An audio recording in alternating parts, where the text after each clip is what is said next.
Hello and welcome to another episode of Ghetto Watchfinder. This time we are taking a look.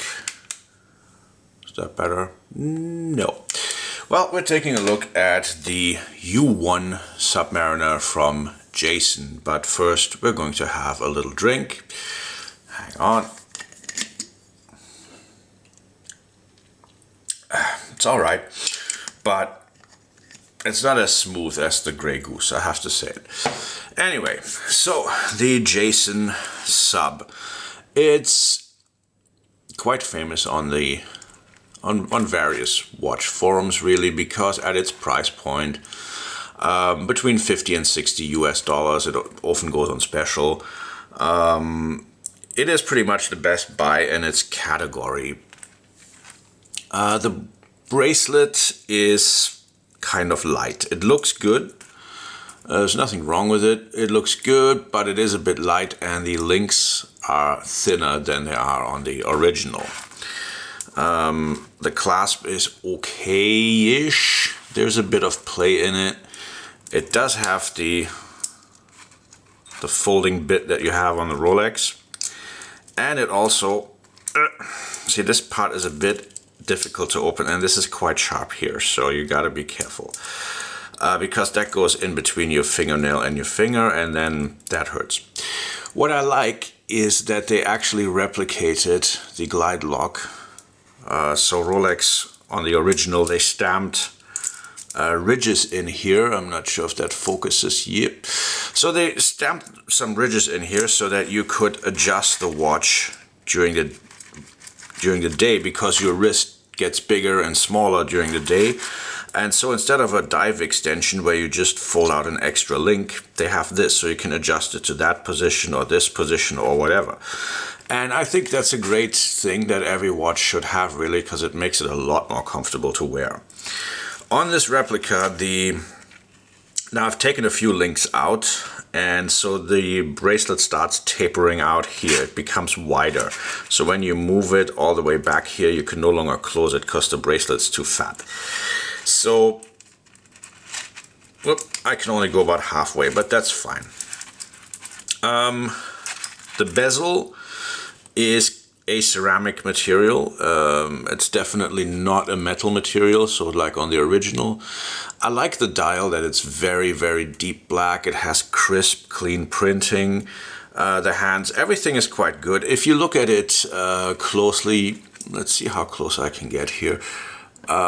You can see that the number 6 marker is a bit crooked. It leans a bit to the left. But, you know, this is a $50 rep of a watch that costs about 10,000 new, so who gives a crap? Well, 10,000 Canadian, give or take. The crown is, of course, the screw-out type. So you screw it out, and then you go 1 click for the date, 2 clicks just for the time. Of course, this model doesn't have a date, but because it uses the 2813 movement that's in all the other cheap Chinese reps, the date function is actually in there. It's just that you don't see the date because there's no hole in the dial for the date. I actually prefer this on the Sub because I always felt the date is a bit stupid. I mean, who checks what day it is underwater? And I'm not a big fan of the Cyclops because it just seems lazy. You know, other companies developed larger date complications. Rolex just slapped a magnifying glass on top and then they were done with it, you know. So I like this better. I like the symmetry of the dial better. I do have to say, because of the movement, the seconds hand moves only 6 times per second rather than 8 times as on the real Rolex. So if you know your real Rolexes, if you know what that looks like, or really any other watch with an 8 beat per second movement, you can tell the difference quite easily. The other problem with this particular model is that the lume is blue on the pip and green on the dial. So let's see if we can we make that out a bit, just a little bit, but it's okay. So it's not totally dark here.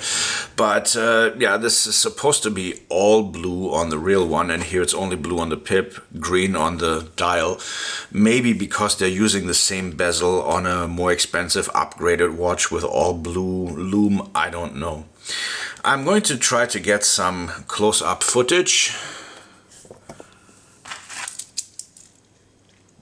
which is difficult because this is manual, so there is no... there you go. And you can see, you can get a bit of an idea of the print quality. I'm sorry about that. My lens is... This is a manual focusing, and it's not really designed to do what I'm doing with it. But you can get a bit of an idea of the general level of finishing and quality on this watch. So... Alright, so that's it for me for today. See you again next time on Ghetto Watchfinder.